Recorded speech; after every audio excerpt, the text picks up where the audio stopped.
Listen carefully. Audio will be played once only. After completing the test, you can check answers and transcript. You will get links to check them in the description box. You have now 1 minute of time to read questions.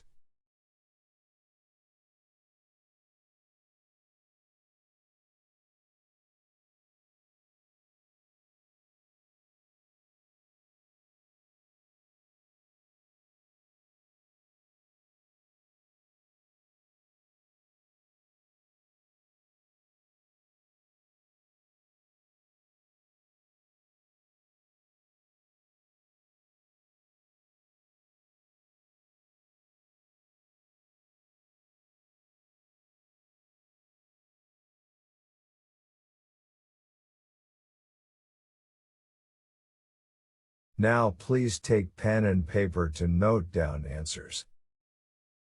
Today, Doug Johnson and Frank Oliver tell about the first airplane that flew out of the Earth's atmosphere.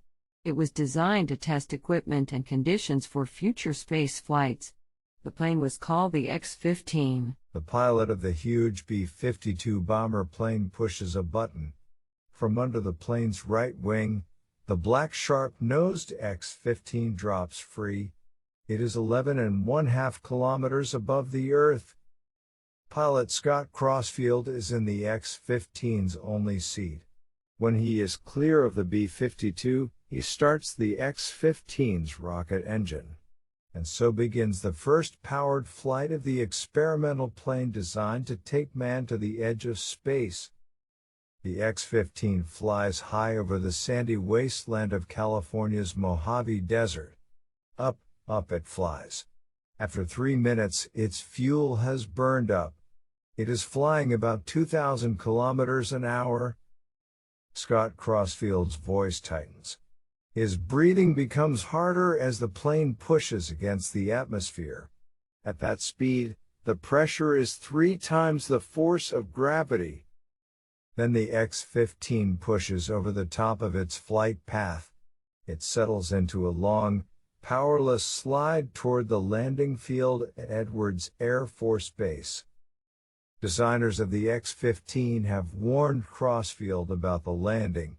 They say it will be like driving a race car toward a brick wall at 160 kilometers an hour, hitting the brakes, and stopping less than a meter from the wall. Crossfield lands the plane without any problem. His success shows, as one newspaper reports, that the United States has men to match its rockets. That first flight of the X-15 took place in September 1959. But the story began in the 1940s with the X series of experimental aircraft. The first plane ever to fly faster than the speed of sound was the X-1 in 1947. United States government agencies and America's airplane industry realized then that it was possible to build an even faster plane. It would reach hypersonic speeds, 5 times the speed of sound. The first proposal for this new research vehicle, the X-15, was made in 1954. The Space Agency, Air Force, and Navy jointly supported the program. They wanted a plane that could test conditions for future flights into space. The project moved quickly. The North American Aviation Company won the competition to design and build the plane. The design would be part aircraft and part spacecraft. The company took less than 4 years to produce 3 X-15s. The planes were not big. They were just 15 meters long with wings less than 7 meters across. They were designed to fly at speeds up to 6,400 kilometers an hour. They were designed to reach heights of 80 kilometers. Their purpose was to explore some of the problems of manned flight during short periods in lower space. No one had ever done that before. The X-15 project had 4 major goals. It would test flight conditions at the edge of Earth's atmosphere. It would leave the atmosphere briefly, then return, testing the effects of the extreme heat of re-entry. It would provide information on the controls needed in the near weightless environment of lower space, and it would answer a very important question: how would humans react to space flight? The X-15 was a new idea, and it was built with new methods. It was covered in a new material called Inconel X.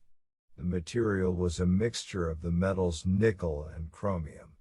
It would protect the plane from high temperatures. There were new designs for the plane's rocket engine, landing equipment, and the small rockets needed to move it in space.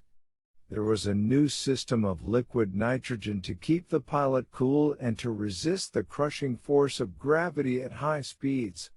And there was a new fuel, a mixture of liquid ammonia and liquid oxygen.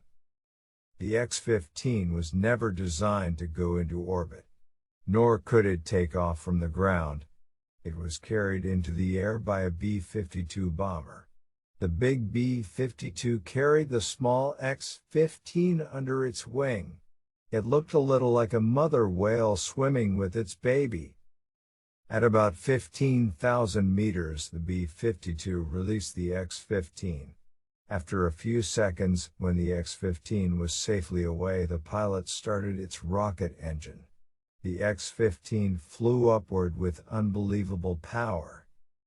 The three X-15s were flown 199 times. Each flight was a new experiment. Planning took many days. The pilot spent 50 hours in a simulator, a copy of the plane on the ground, preparing for his 10-minute flight. Once the real flight began, the pilot had to remember everything he learned. He had to work quickly and exactly. All his movements were made against a force that could reach 6 times the power of gravity. He had to struggle to reach forward for the controls while being pushed back hard in his seat. A delay of even 1 second could affect the information being collected. It could change the plane's path just enough to destroy the pilot's chance of a safe landing. The X-15 set height and speed records greater than those expected. The number 3 plane climbed more than 107 kilometers above the Earth. The number 2 plane flew 7,232 kilometers an hour. That was more than 7 times the speed of sound. The X-15 was the first major investment by the United States in manned space flight technology. Much of what was learned from its flight speeded up the development of the space program. The X-15 tested materials for space vehicles. It tested spacesuits worn later by America's astronauts. It tested instruments for controlling a vehicle in the weightlessness of space. And it proved that experienced pilots had the skills necessary to fly in space. 12 military and civilian test pilots flew the X-15s. A few became astronauts. The X-15 program lasted about 10 years. There were about 200 flights. Some of the flights carried scientific experiments. One was a container on the end of the wing. It gathered dust and tiny meteoroids from the edge of space. Another was a set of special instruments that helped measure the effects of the sun's radiation on the outside of the aircraft. The only tragedy connected with the X-15 program happened in 1967. The pilot was Michael Adams of the United States Air Force. It was his 7th X-15 flight. Everything, at first, appeared to be normal. The plane reached a height of 8 kilometers. It was flying more than 5 times the speed of sound. Then, during a test of the wings, the plane moved sharply off its flight path. It dove toward Earth at great speed, spinning rapidly out of control. Atmospheric pressure was too great for the plane. It broke apart. The pilot did not survive. The X-15 made its last flight in December 1968. NASA needed money for its other projects.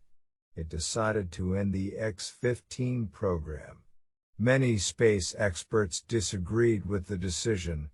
They felt the X-15 could have continued to provide new information about aviation and space. Today, the X-15 hangs in the Air and Space Museum in Washington, D.C. It is in a memorial called Milestones of Flight. In the memorial, there is the X-1, the first airplane to fly faster than sound. And there is the Spirit of St. Louis, which Charles Lindbergh flew alone across the Atlantic Ocean.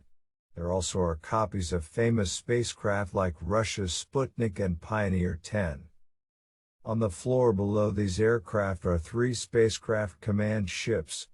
One of them, the Apollo 11, traveled to the moon just 7 months after the last X-15 flight. It carried the man who became the first human to step on the moon, Neil Armstrong, a former X-15 pilot.